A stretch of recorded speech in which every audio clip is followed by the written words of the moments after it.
Welcome to the Hangar Z podcast, brought to you by Vertical Helicast in a partnership with Vertical Valor magazine. This three-part series of the Hangar Z podcast was recorded on location in Texas at the McKinney Air Center as part of the 2025 Blades of Valor Road Tour. Bad guy is shot multiple times, but he is the 1%er that was not going to jail and was going to kill as many cops as he could before he died. And so he goes back around, kind of gets his bearings again, and then re-engages, coming back out, screaming profanities, what I got from the K9 team. This year, our journey takes us to 4 agencies across 4 states, showcasing their exceptional work through print, video, and right here in the podcast. The Blades of Valor Tour wouldn't be possible without the support of Airbus and must-see flight suits. We also have to thank Ken and Connie Pyatt from Sky Helicopters for their hospitality and for making the air-to-air photo flight possible. If you're in the Garland area looking for flight training or an aerial tour of the Dallas Metroplex, make sure you look to Sky Helicopters. For more information, go to skyhelicopters.com. The Texas Department of Public Safety Aircraft Operations Division has an outstanding program supporting multi-mission public safety aviation operations throughout the great state of Texas. During this conversation, we're privileged to speak with Texas DPS Assistant Chief Marcus Tomerlin, Captain Saben Emery, and Lieutenant Clay Lacey. The conversations we have highlight the importance of solid leadership and a great unit culture, the value of internal and external training, and the crucial role of internal marketing, such as detailed activity reports and video documentation, which showcase the agency's achievements, justify operations, and secure funding for the aircraft division. For more about our visit to Texas DPS, be sure to check out the Brent Bundy article in Vertical Valor and check out the incredible video footage captured by Lloyd Horgan on the Vertical Magazine YouTube channel. Thank you to our sponsors, Wysong Enterprises, Robinson Helicopter Company, and Onboard Systems Hoist and Winch. Welcome to the Hangar Z podcast, brought to you by Vertical Helicasts. The Hangar Z podcast is the first and only podcast dedicated to promoting and exploring the personnel and equipment behind the missions in public safety aviation. Still southbound, skidding to a stop. Stand by here. Looks like you're getting ready to bail. Heads up, guys, bailing. Okay, the guy, he's running through the house, jumping the fence, threw the shotgun, threw something out. Grabbing the shotgun. Don't go over that fence. Don't go over that fence. Grab the shotgun again. He is armed. Stay there. Hold your position. It's time for your Heli Life giveaway buzzword.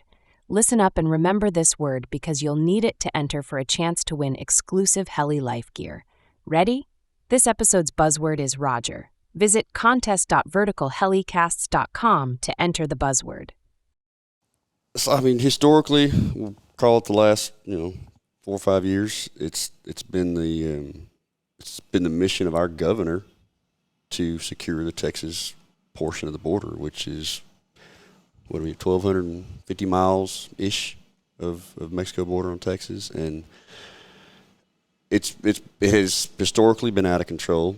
We're the first state to feel the impact of it. As much as we try to advertise, it's flowing through us. The word, for whatever reason, it doesn't get out to a lot of people up north, and it hasn't been a significant issue in the country. Our governor recognized it. We see the crime, the gangs, you got diseases, you got children being trafficked. That we've seen every bit of it that comes over the border, and so the governor wanted to stop it. He uses his political, perspectives to get the word out and to assist and to recruit these other states to come down and assist us. And that's what we've done. As a department, we have, temporary duty deployed almost every division down there for the last 4 or 5 years. And I say 4 or 5 years, it's been on and off since 2008 from what I can remember. And I went down there as a TFO into Laredo, and the wheels were off back in 2008 to 2015. I mean, we were chasing rafts every 10 minutes full of dope, full of people, and they were running, and it was nonstop. It slowly trended up and down throughout the years. The past 2 months, we're looking for work. We are the collaboration, the teamwork, the partnerships that we've always had for all these years with Border Patrol and AMOC, Air Marine Operations. Now we're working together and having fun working together. We're not pulling the federal resources out to play, man, they're out there with us because they want to be and because they can be now. And it's made a huge impact on what's coming across the border. We can now focus our state resources on the crime that has come over, but now it has infiltrated our big cities, and now we're kind of focused on helping them round up these criminals that have come across, and we're focusing on the violent crime these gangs are committing in our cities, and which is what the Texas Department of Public Safety is. That's what we always were supposed to do. Border security was really never in our mission until the last several years, but it has definitely been one of our priorities, and that's per the governor. I mean, that's all the way down. So it's wild to me because what was happening at the border. I'm in Southern California, so we're seeing it too. It impacts everybody because you go to a local hospital. That local hospital's ER is impacted because all those folks are coming across and finding their way to the local hospital to get medical care they've never had before.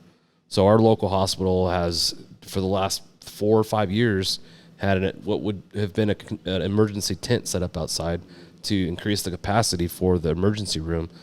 It's not temporary; it's been permanent for the last 4 or 5 years. So everybody that has to go into the ER, it's going to be a significant amount of time before you're seen, because of the impacts we're seeing as a result of that. So the fact that it's impacted so many people and it's gotten so little attention is just mind-blowing to me. For you guys, from a resource standpoint, what did that do to you guys? You're having to pull people down from other areas. How do you operate, and how do you deploy assets without impacting the rest of the operations? I mean, one of the biggest impacts it had on aircraft when the border first kicked off was we had the maintenance issues and keeping ships running. The border was 100% priority for years. And, we shut down 3 stations, Corpus, Longview, and Waco, fairly busy stations. I mean, we're not going to shut down busy ones. So the slowest of our division, they were shut down. Helicopters were removed. And you could imagine what the locals thought when that happened, when you've got a multi-million-dollar state police asset removed right out from under you because of border. That was huge for us, people as employees.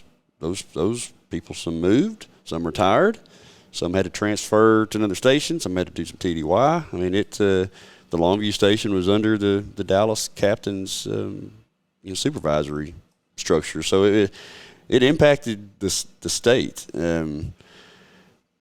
But as we had our challenges, there's a lot of funding that came with the border, and it bought a lot of equipment. It replaced some aircraft. It added some high altitude airplane assets for us. I mean, because that was the goal, border. And it impacted us positively as well as negatively. We opened up stations. We hired more people, and it just increased the operational tempo significantly all the way on all throughout the state.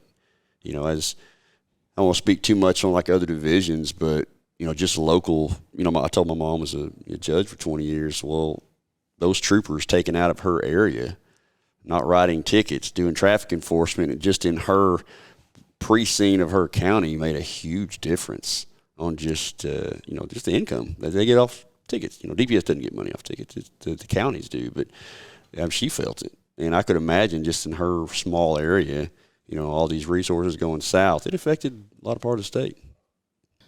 Personally, for you, how has that changed, the last 4 or 5 years of your career? It's just schedule. We go back to the home work-life balance, and then the responsibility of the supervisor to say, hey, man, I know you just got back from this other training, but now you're going to go to Del Rio for a week, or now you're going to go to Edinburgh for a week, and it's a lot on air crews to travel that much. Whenever I initially came on as a TFO, because we didn't have as many people then, I was like a week home and a week on the border, a week home, a week on the border for 2 or 3 months. And I remember telling Mark, like, all right, man, I'm kind of good for a little while. And we had the running joke. He's like, "Oh, but man, but you get free water down there, and you got hotel points, and You get overtime." I said, "Bro, I get it. You're getting lieutenant pay overtime. I got like junior rookie trooper overtime. It's like 37 cents extra on the dollar here. It ain't worth it." So I think that's the biggest challenge is just taking people from their family and shipping them. It's 8-9 hours away. So the you got a water line break at the house. Well, you got to rely on the neighbors or family or whatever because you can't help. I've got small kids. Most of my guys got small kids. You're not at the baseball game. You're on the border, and that affects the whole state. Every division is feeling that, and so I think we're all very thankful to have a little bit of a reprieve from that. Yeah, wow, it's crazy because it was, again, I don't want to get political, but it was overnight. There's a change in posture and what's happening. Yeah, and it's impacted locally significantly. I mean, Dallas and the surrounding suburbs, their stolen vehicles are up 40%. It's below your mind, and they're very organized.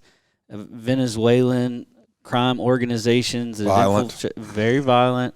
I mean, it's wild how organized they are, and they come here with their own kit, backpacks full of VINs and license plates, and they're ready to set up shop.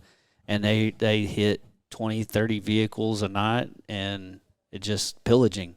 So we're still seeing that's now what we're dealing with, as Mark was talking about. And you've got all the human trafficking. You've got these 12, 13, 14-year-old girls. Took them 6 months maybe to get up here. Parents paid. Some little ones down to 7, 8, 9 years old with a name pinned on their shirt of someone to call in Ohio that's going to take them. So you've got this 10-year-old girl that's come through trains and everything else with groups of 15, 20 men, spending the night, spending the day, and sometimes sold into jobs here that none of us want to talk about. There's a reason police departments have 25 guys in narcotics and 1 child sex crimes. This is the taboo thing we don't any of us want to talk about. So a lot of that, I think, our line people see, and we don't comment on it a lot. You hear human trafficking. That's a big thing, and there's a whole thing to that people don't understand, and we don't want to look at it because, boy, it makes you uncomfortable if we go into this, Asian massage parlor and there's 14, 15, 16-year-old girls and they're being compelled into prostitution or something like that. But it's ugly, right? It's ugly. What do we do? But those kids now need resources. They need mental health resources. They need medical resources, and it is certainly a difficult thing to put on our communities. When I was in Del Rio when we had a big Haitian influx. You had second, third, fourth generation ranchers, Texans down there. That they're going to have a baby, and they're trying to get into the Del Rio hospital so their wife can have the baby. Their family's been in that county for over 100 years, and there's no capacity, and they're having to drive to Uvalde, 75, 80, 90 miles away to get into an ER. That's the ugly side, I think, that the story that isn't told, and I don't know why it's not told, but. Well, thankful that things are changing, for the better, and go back to you before we kind of transition to, an agency overview. Can you talk about, over the course of your career to where you are now, what's been the most impactful incident that you've been a part of that comes to mind over all those years? Man, there's a lot of incidents to recall. One that stands out most, it was, I was TFO in Houston, and one of my classmates was in Northeast Texas. Trooper Scott Burns, he got shot and killed on a traffic stop. Dude took off. So Northeast Texas were both responding out of Houston and out of Dallas. So I think Clay and his lieutenant at the time, we were just taking shifts, searching the vast pine trees and wooded areas of Northeast Texas. We brought in marshals. Did it go on a week? Yeah. Go on probably a week or so. I mean, we were hotels. We were in agencies from Louisiana, Arkansas. It was, if you had a badge and gun, you were in Northeast Texas. And, I was a new TFO, and it was my classmate, after we had just we'd been out of the academy for probably 5.5 years at that time. And the day came, the marshals had a little cell phone sniffer out there, and we kind of zeroed in to a location, and we found the wooded area, and we found the guy who was up. He just covered his car up with some brush and an old tin barn roof, and we found him, and SWAT moved in, and the deal was done. But I'll never forget that. This is their crew responding. It's teamwork between Houston and Dallas coming up, putting this guy to, stopping him from creating any more destruction in society. And, I'll never forget it. I remember it like it was yesterday. And Mark eagle-eyed that guy. Like, we came in behind him, and I couldn't find it. And this is high-density altitude, hot summer, hovering. We're in BAs. You're really hanging it out there, trying to let the rotor wash blow the trees around a little bit so you can see down in the canopy. And he doesn't give himself enough credit, but the area wasn't really narrowed down. We had a good idea, and he got in there, and those young eyes, eagle-eyed the spot as he was covering that car.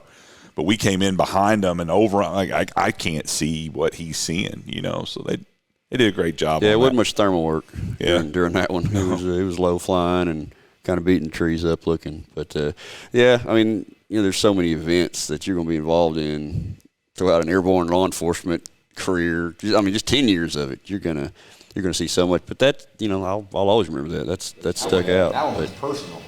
Yeah, it was personal. Absolutely, it was. This guy took out my classmate, and by God, we're gonna find him.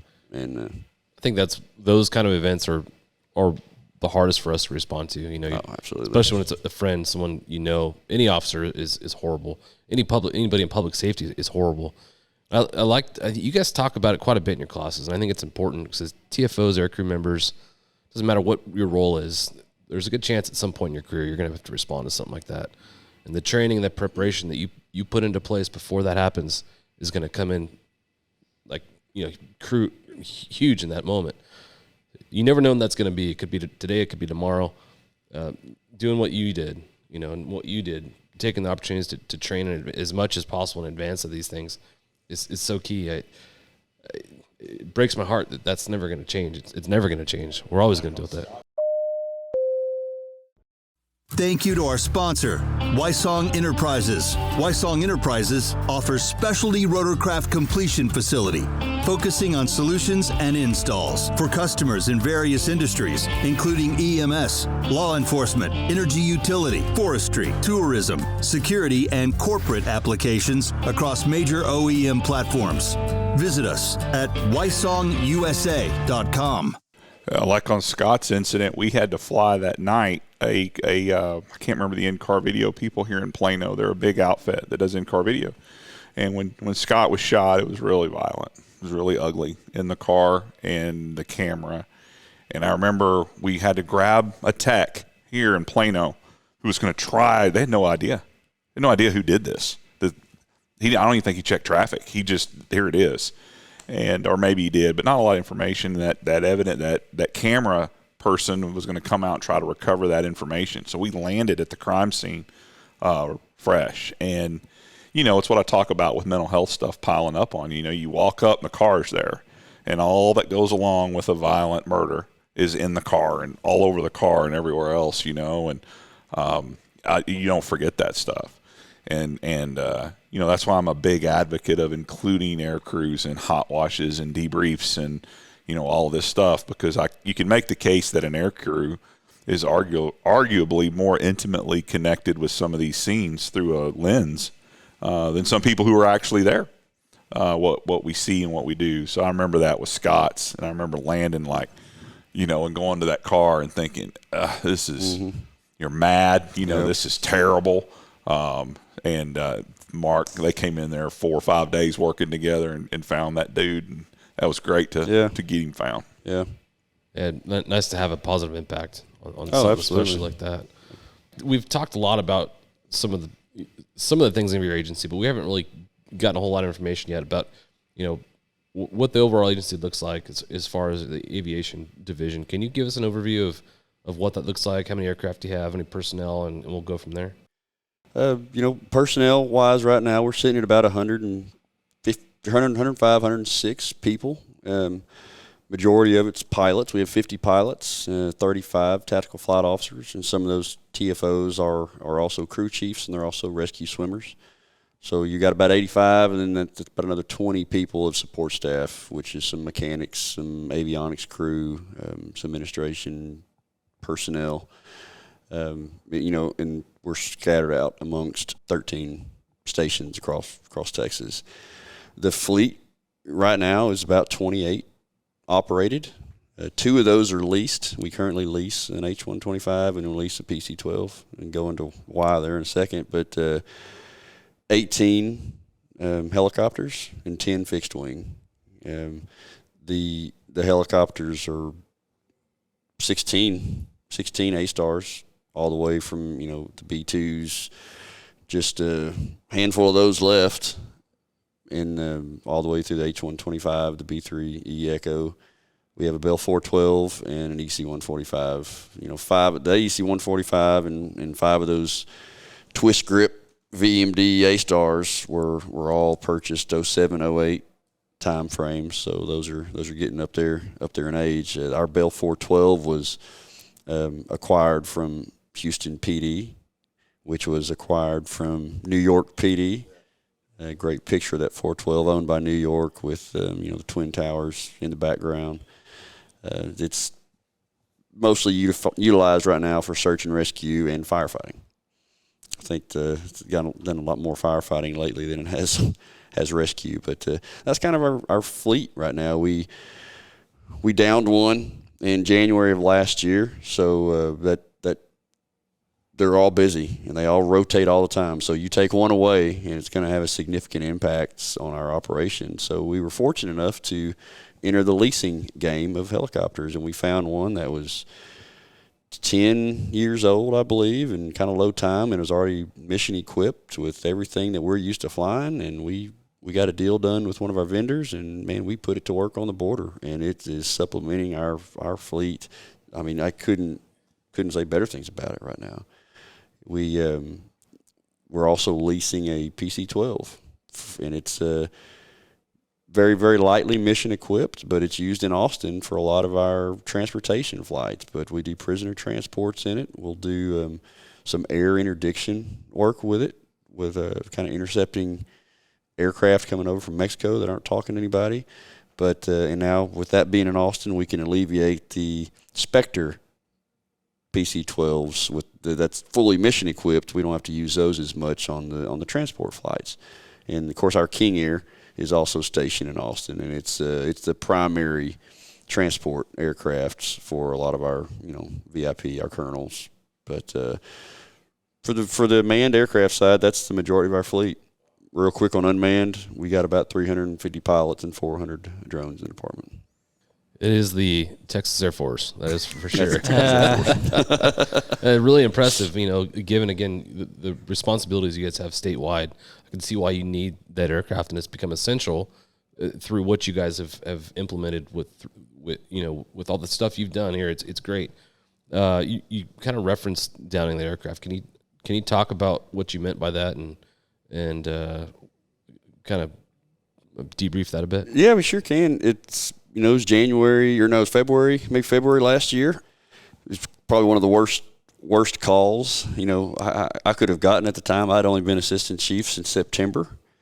And here I am reading a book to my little girl at, 8 o'clock, 8:30 at night, and my phone rings from the San Antonio captain. And it's like, man, this is probably not good. And he said, man, we just had a crash. And it's like, you got to be kidding me. And what, is everybody okay? The crew is okay, minor wrist injury. It's like, where are they? And, of course, just a few seconds we're conversing. Well, now Florida is calling my cell phone because I'm on the ELT registration. And they said, man, we have an ELT going off. Everything okay? Like, well, no, it's not. We've talked before, and it's not a test, and it's the real deal. We're responding right now. I'll give you an update later. But at the end of the day, it was the field control unit. Had a little piece that's non-serviceable, non-inspectable go out and cause the crew to make an unintended landing out in the field. They were just leaving a search. They were climbing out of probably right around 1,000 feet. They were both under goggles. We had one new helicopter pilot and one very experienced helicopter pilot flying. And the new guy was not he was not checked off to fly at night by himself, which is the reason he was paired with this other pilot. Little power loss. I'm sure they were probably close to, max power as they were climbing up to depart the scene and had lost power. And, being at the scene the next day and seeing it, they're very fortunate. The exact place where they made impact, there was not a lot of tall trees. They slid a little bit of turning in there, but they walked away from it. The helicopter was mangled. I mean, it was survivable, obviously.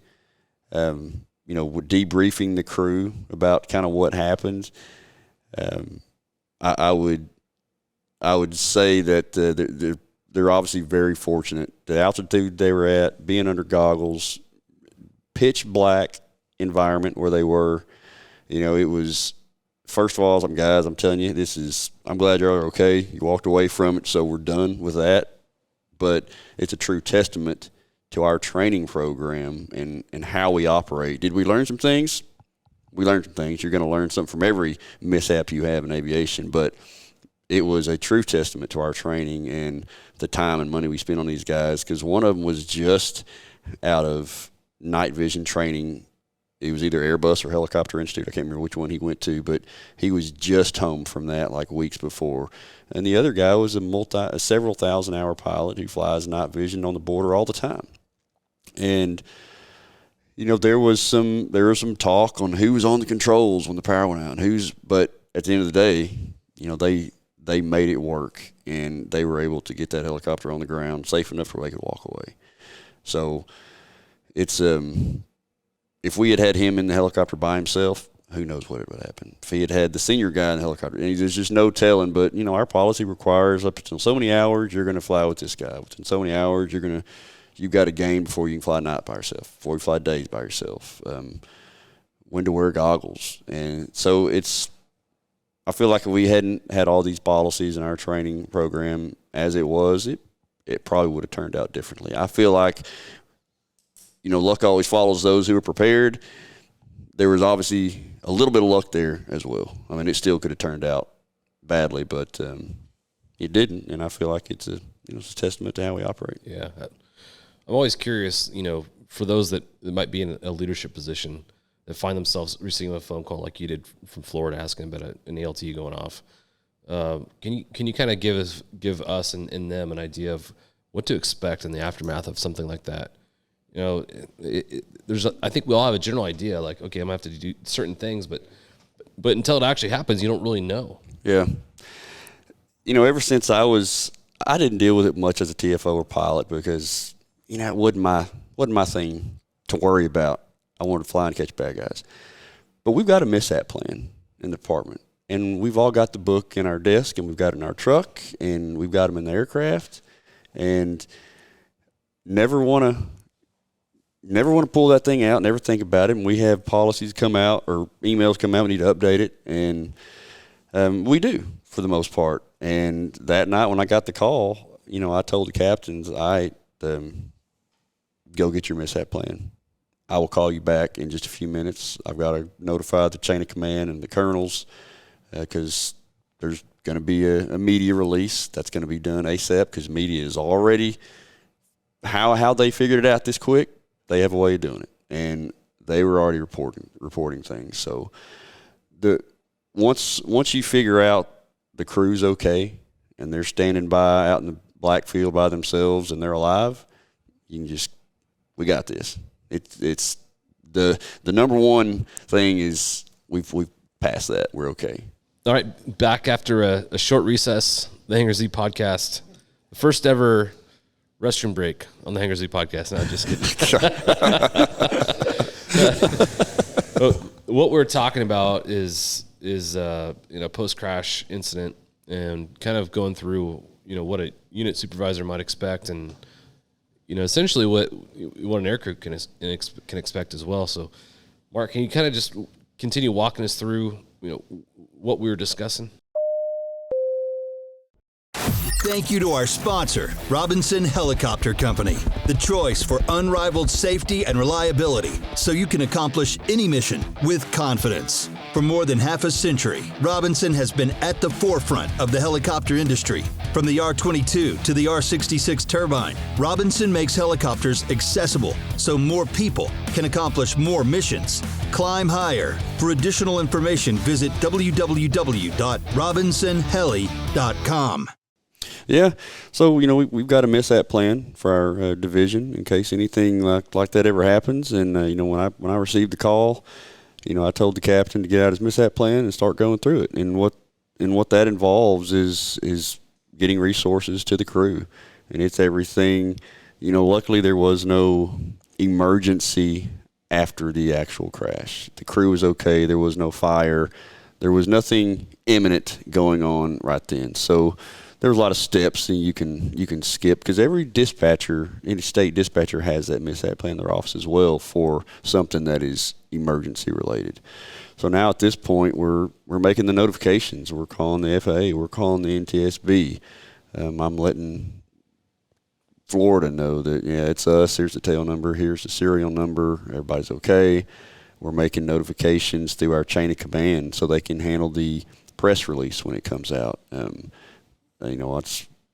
Stacy and I kind of worked out the narrative to give our media relations office, and the next day we made plans and we left out early the next morning to go down there and see the crash. And we teamed up with our Border Patrol agents to start using their assets to get it moved, or at least get a plan moved. We had our accident reconstruction team and our drones come down to start working the scene as far as what the area looked like. And we did learn that the FAA and NTSB, there was no rush in them responding, and I thought they were going to beat us down there the next morning. We were going to meet and talk about it, and I think they used their most expeditious procedures, and they got down there the next evening, and they're like, we're just doing y'all a favor.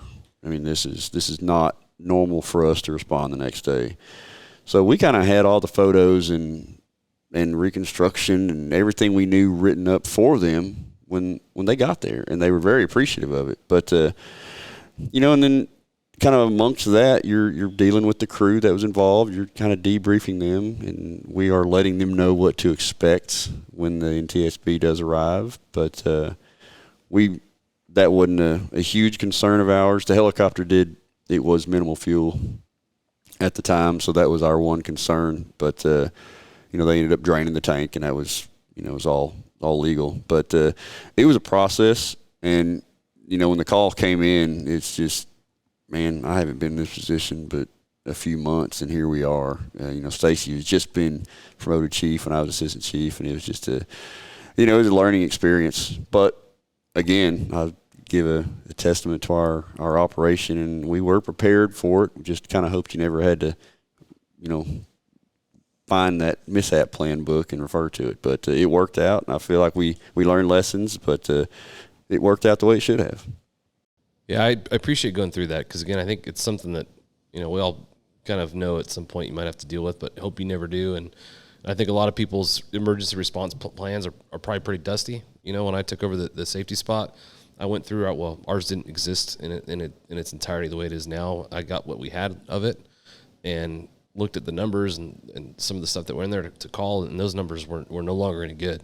So, I just encourage folks that do have those plans, go through there, check the numbers, call them, and see if it actually is going through to the person it's supposed to go through to. Yeah, because I found that it did not. Absolutely. And we find that every time we update it, and we should probably update it more than we do. But you got to think of your tech dot facilities. Who's got the big trailer? Who's got the huge tractor with forklift to get the helicopter out of a desert onto a flatbed? I mean, it took some.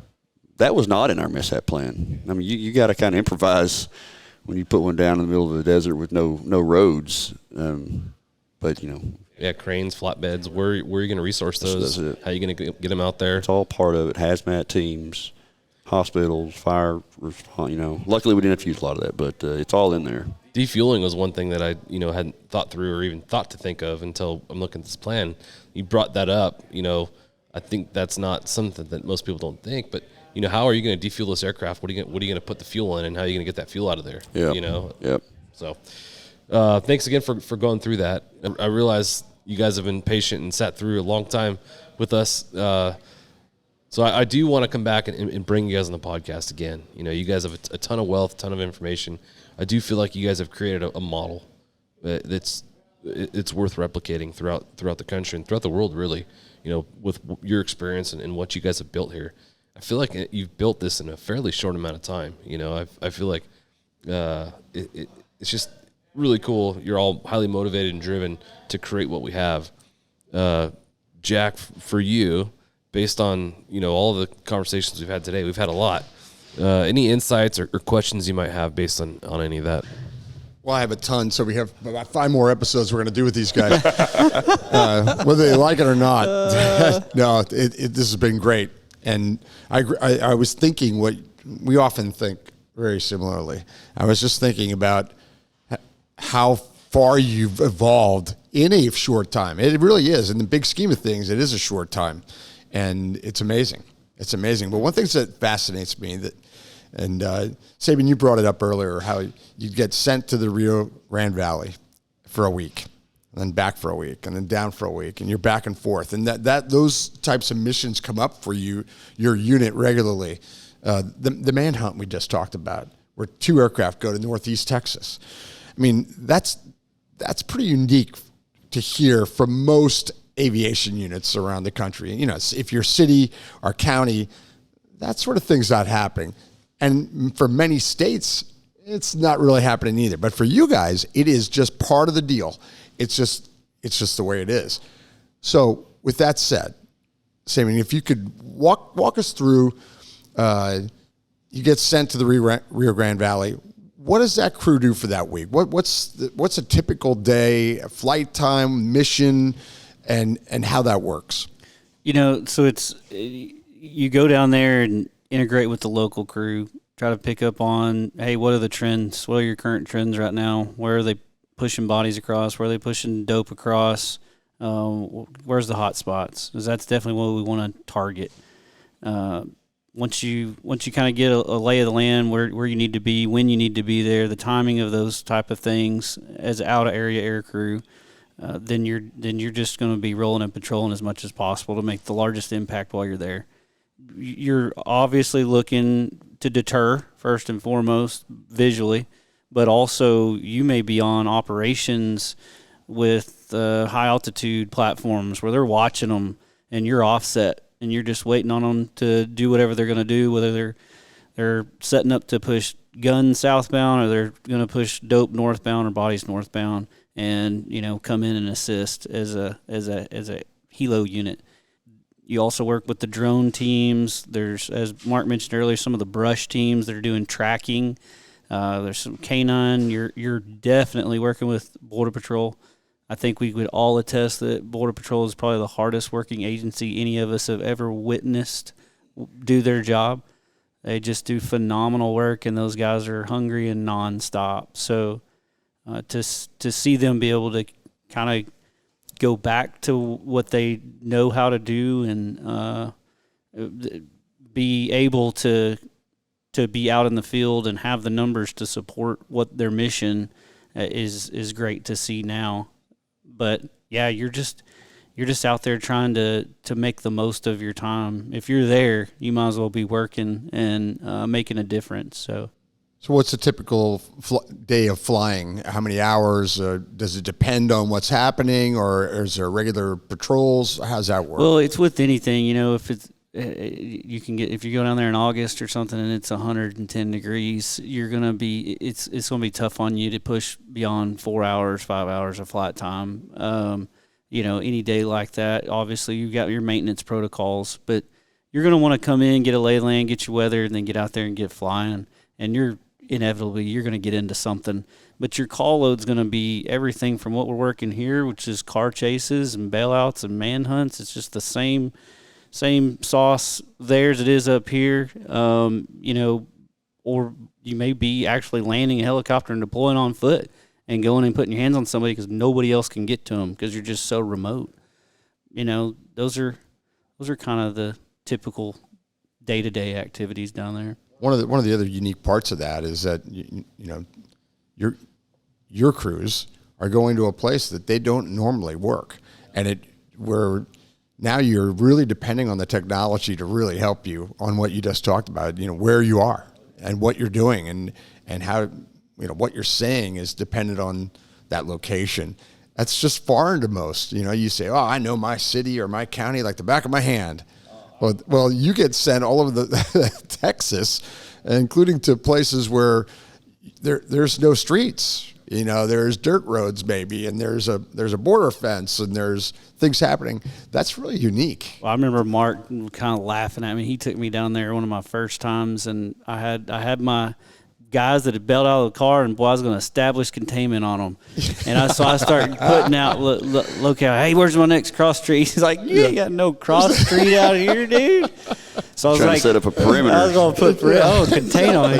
He's like, no, we're going to watch them run for a little bit. They're getting tired. I'm going to put you out, and you're going to go get them. Right. It's like, okay, fair enough. But you know, you'll go down there, and if it's a routine group of illegals and there's nothing else to it, the Border Patrol kind of does a real close surround and a coordinated jump from 360 degrees. Right. Well, this runs contrary to everything we do here from an officer safety perspective. Yeah. But if you start setting up an L ambush or you start setting up a skirmish line, and they're like, just tell us where the bodies are. We're going to go get them. Right. And it presents some problems, especially for the crews that do that every day, and then come to a city where if you get everybody in a big circle and have them all jump on someone at once, there's going to be people that want to talk to you. Oh, yeah. There's going to be phone calls.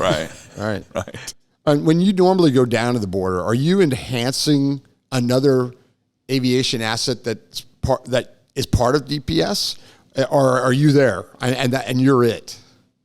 I mean, are you going down to supplement another aircrew that's permanently stationed there, or are you going to places? Oh, you are. Yes. So that means that you're depending on them for intelligence and all that you're talking about, and they have maintenance and all those things available. Yes. So you don't have to take, you know, a mechanic with you. You just a pilot, TFO, aircraft, and you're going down there for a week, and you're going to supplement so that to give them a little bit of a time to breathe. Yes. Right? Yep.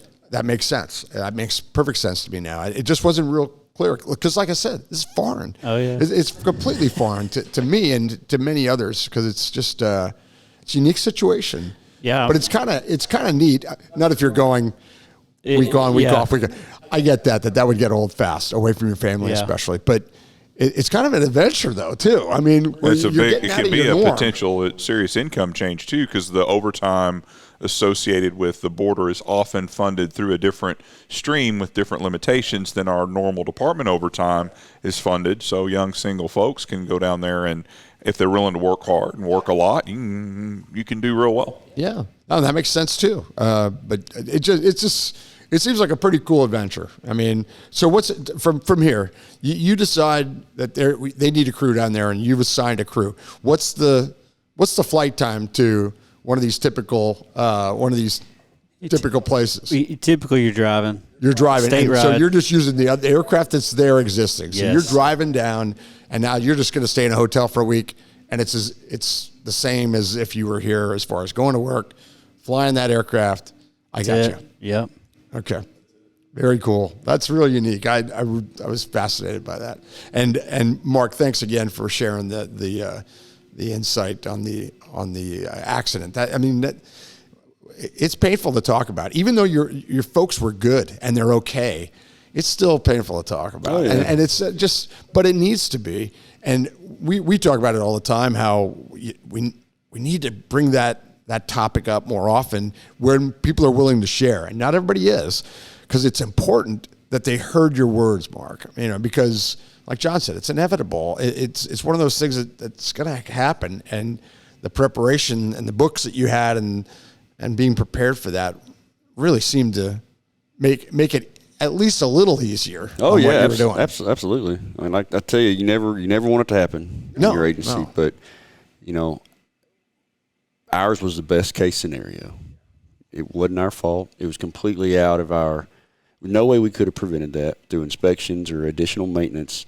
The crew did absolutely everything they could to survive. Yeah. They survived almost. Yeah. And it was our oldest helicopter in the fleet. Yeah. You know, if you had to get rid of one. And I love that you emphasize the training part, because I think that's so important. Jack, you go over to Randy's place at Helicopter Institute for nighttime MVG. It's incredible. Oh. You think, like in an hour, you're doing 20, 25, 30 autos from all these different configurations. That is incredible that we're blessed by leadership to go do that. Yeah. And the proof is in the pudding. They walked away. Yeah. You know, minor injuries, but they walked away. And the fact that one of them had just come out of a training scenario, you can't argue with that. I mean, it's just, training is so valuable to. Whether your mission is saving lives or servicing high-value assets, Onboard Systems Hoist stays ready to assist. Features such as single-point payout reduce the potential for hoist-induced load swings, enhancing overall safety. For more information, go to hoist-winch.onboardsystems.com. What's nice over there, and it isn't a plug necessarily for them, but they're willing to put you in the positions that you're in your mission. Some manufacturers, some different organizations, they do very vanilla engine failures, right? And we'll slide along the grass for 100 yards or whatever, and that's okay. It was beautiful. Well, over there, I'll tell Randy, I want to go into that quick trip parking lot because that's my environment. I may not be able to slide 50 yards. So, all right, let's do it. We're going to pick a spot, and it's good stuff. Yeah, and talking to Randy, he's all about realism and making the scenario, making it not just an auto. It's a scenario auto. Okay, you're going, max continuous to a call, engine out, and that's your only spot. Now you're at an out-of-ground effect hover doing your job, and that's your only spot. Can you make it? 100%. And if you can, how do you do it? And how do you have to change your style and things that you're thinking about? I love that. It's good. I love that he does that, and others do it too. But we all know that from our own experiences in the past, it used to be kind of vanilla. It was just like, okay, 700 feet, 60 knots, ready, engine out. And there's the runway. And if those instructors heard a high or a low rotor, they were expecting an immediate fix, like it was unacceptable, versus, no, I am running the rotor down really to the bottom. I got my airspeed up. I'm going to extend this glide. We're going to do a big decel, transfer that in, exchange that energy. You couldn't, some of those at Helicopter Institute, you'll do the auto all the way to the ground with a low rotor horn because you're extending that glide, and they're showing you how we can get it back. In other places where we've trained, the minute the low or the high went, fix it. It's like, no. I can tell you, I remember changing, as a check airman, changing my style on that. And it was from flying with LA County Sheriffs. We had two instructors from their agency and ours. And we went out and we went 2 and 2 and showed each other what we were doing. And one of the things that they did regularly was to stretch the auto and have that low rotor horn on the whole time, to stretch it. But it was not getting so low, right, where you were reading it going, I can't get below that, but that horn can be on. Yeah. And as a matter of fact, if I got to make that spot, it's got to be on or I'm never going to make it. And I went, wow. And every check right after that, I did that with people. And then they went, wow, and it just becomes, you're just expanding. It's confidence building. The confidence is huge. We're doing 40 knots, 35 knots in an auto rotor, top of the green, and it's perfect. This is going to be fan. I'm like, we need to get some airspeed. No, he'll do it all day at 40, and you go down there and end it, and it's like, wow. And I remember that worked out great. I remember hearing stories from years ago where when we first got a particular aircraft, that the factory would come and fly with the chief pilot. And the factory pilot would say, oh, no, it can't. No, you can't do that. He goes, no, we do it all the time. and he would show them that actually you can do this auto, at 40 knots or less, depending on the rotor, depending on wind, depending on all sorts of other factors. And that's the reality of where we live. Are there times that law enforcement air crews are on a ground effect hover? Yes. So you better practice that. And same thing with max continuous. we live there. I live there. You live there. And if you've never done an auto at that, that's an eye-opening experience because that changes everything. A lot of RPM management. You're going to climb. I mean, the site changes where I thought I was going to go there, but I've been climbing. Now I'm going to go way over there. It's really eye-opening. It is. And so I love that, in talking to Randy, we talked about that quite a bit and others. I know Kevin Gallagher does that, a lot of scenario stuff now, but years ago, not so much. It wasn't Kevin, it was other people. Not so much. It was very, A, B, C, D, E. And let's go back, do it again. A, B, C, D, E. That's well and good. That's a good way to train somebody initially. But once you're out there operational, you better see some other stuff. Oh, I got to do a 180 auto. Okay, good.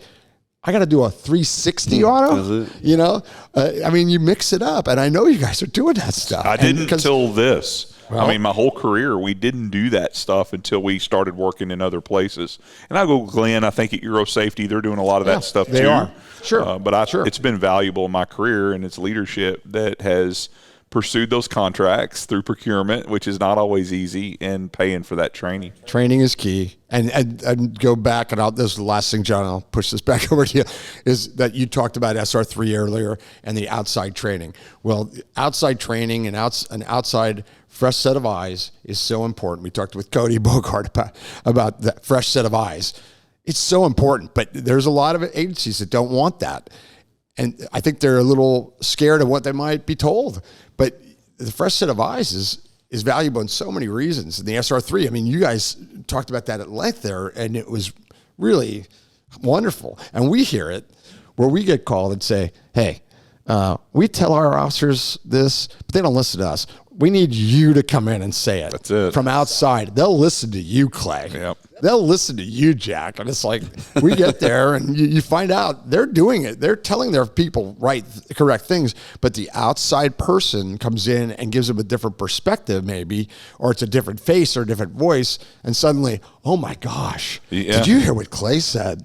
I say it all the time. You can't be a prophet in your own house. No. And so, it helps to bring in fresh faces and build new faces in your organization to do that. It's very hard for me to stay out of that TFO training as much as I do, but it's time for other young men and women to excel at that and take the baton and figure out their teaching style and stumble through a presentation. But it's hard, Which is where we started. That's right. I was stumbling and going, oh my gosh. Yeah, this is I don't know terrible. if I can do this. And then you can. And we want people this next generation to step forward and find something that they are passionate about and run with it, because otherwise there's gonna be gaps, and those gaps result in bad guys getting away or accidents happening. Instead of an incident, it's an accident. Whatever the topic is. So, good talk. Hey, thanks, John. Well, this has become a Texas-sized episode. Yes. It's been awesome. There's so much to talk about. There's so much more to talk about. So, again, we will have to have you guys back on. I will ask, I guess, in closing, I'll ask one of you guys at a time. We'll start with you, Mark. What advice you might have for aspiring aviators, for the young kid who, like you, decide at some point, hey, I want to go to aviation. What advice would you have for them? You just make a decision. If that's what you want to do, you need to hammer down and go get your rating and at least get the hardest part out of the way. Don't draw it out 6 months, because it may not happen if you do that. Find an instructor that you're comfortable with, because that will make and break your aviation experience. It's all about your and the student and the instructor's relationship. I've know a lot of guys out there that are wanting to get their pilot's license, and they just they draw it out 2 or 3 years, and it still hadn't happened. There's so many things I could tell somebody wanting to enter in this industry, but it's what I did. I made a decision. I took a month off of my job, and I went and hammered it out. And in 2006, it was $5,000 for a single-engine airplane rating, and it was the best $5,000 investment I have ever made. So I wouldn't take it back for anything. Yeah, once you make the decision, all in. Run with it. Yeah. Yep. Saben, for you, again, going back to your early career and thinking through all the things you did to get you here, what advice would you give to somebody based on your experience? Mark covered off all the aviation side. For me, in my path, what I tell the guys in my office is never pass up an opportunity. If it's there and you're back and forth on it, seize it and be prepared to seize it. Preemptively be studying, be rated, be prepared, know that it's what you want to do because you want to be ready for it. And that's kind of seemed like every promotion I had, I was like helter-skelter. Like, there's an opening. I got 2 weeks to prepare. Got to get all this stuff ready. And so I try to make sure other guys didn't have to go through that. Just always be ready. Yeah. And never pass it up. Yeah. And don't forget, don't forget to stay out of the firefighter line. That's right. Yeah, Very that's important. so boring. I know you slipped your mind to say that, Yeah. but I just wanted to help with that. Clay. Probably a couple things. One, control what you can control. Are you the best at whatever you're doing? It's really easy that we become victims, and the system's not set up for me to win, and I'll never be able to work for Texas DPS. And I'm not a pilot. I'm just a Garland police officer. Well, you know what? I got a window to go out there, and I'm going to be better than everybody in this office at that thing. And it will not even be an argument. And then number two, on the TFO side, your customers have to 100% believe that you are invested in their safety, in their mission. We provide tactical insight to keep them safe and catch a bad guy, right? If you have to make sure your people believe that on the ground to be successful. And I think those two things, control what you can control, get better. Like Saben said, if you can't go fly, can I put the battery card on the machine and hangar fly? Can I bring a portable radio out and practice going to calls like I'm going, right? Are you doing that? Or are we on Instagram for an extra hour? So some honesty with yourself on are you doing everything you can to achieve the goal you want is important. And, making sure those boys and girls, they trust that you're with them. Because I hear air crews all the time, and I can hear it in the air crew.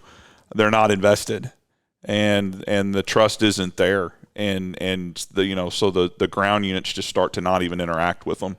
And that's tough because a lot of times they're not invested because they don't have enough money, they don't have enough maintenance, they wish they could fly more, but what the message to the ground is, y'all just want to make 2 orbits and leave. So that's my 2. There's a lot to unpack in all this. So we'll save it for the next episode, but honestly, thank you guys again for allowing us to come into your house and talk to you guys and get some insight in your careers and your experiences. No doubt there's going to be a lot of people that benefit from this. Every time we have Clay on, I get messages from people talking about how much they replay these episodes and take notes based on the stuff you guys are saying. I have no question that this is going to be one of those episodes that people revisit multiple times to take notes on the things that you guys said.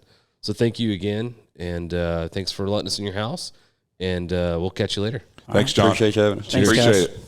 Thanks for joining us for this episode of the Hangar Z podcast. Don't forget to like and subscribe to hear more stories that promote the personnel and equipment behind the missions in public safety aviation. Lastly, stand by for a message after a word from our sponsors. Cheers. Whether your mission is saving lives or servicing high-value assets, Onboard Systems Hoist stays ready to assist. Features such as single-point payout reduce the potential for hoist-induced load swings, enhancing overall safety. For more information, go to hoist-winch.onboardsystems.com. Thank you to our sponsor, Wysong Enterprises. Wysong Enterprises offers specialty rotorcraft completion facility, focusing on solutions and installs for customers in various industries, including EMS, law enforcement, energy utility, forestry, tourism, security, and corporate applications across major OEM platforms. Visit us at wysongusa.com. Thank you to our sponsor, Robinson Helicopter Company, the choice for unrivaled safety and reliability, so you can accomplish any mission with confidence. For more than half a century, Robinson has been at the forefront of the helicopter industry. From the R-22 to the R-66 turbine, Robinson makes helicopters accessible so more people can accomplish more missions. climb higher. For additional information, visit www.robinsonheli.com. Thank you for tuning into this special episode of the Hangar Z podcast, brought to you by Vertical Helicasting in partnership with Vertical Valor magazine. We've enjoyed sharing the stories of Texas DPS and the incredible work they do supporting public safety across the state. Our time with Texas DPS highlights the vital importance of strong leadership, positive unit culture, ongoing training, and effective internal marketing like detailed reports and video documentation that showcase achievements and secure critical funding for their aircraft operations. A huge thank you to our partners Airbus and Massif Flight Suits, as well as Sky Helicopters, and everyone else involved in the making of the Blades of Valor Tour.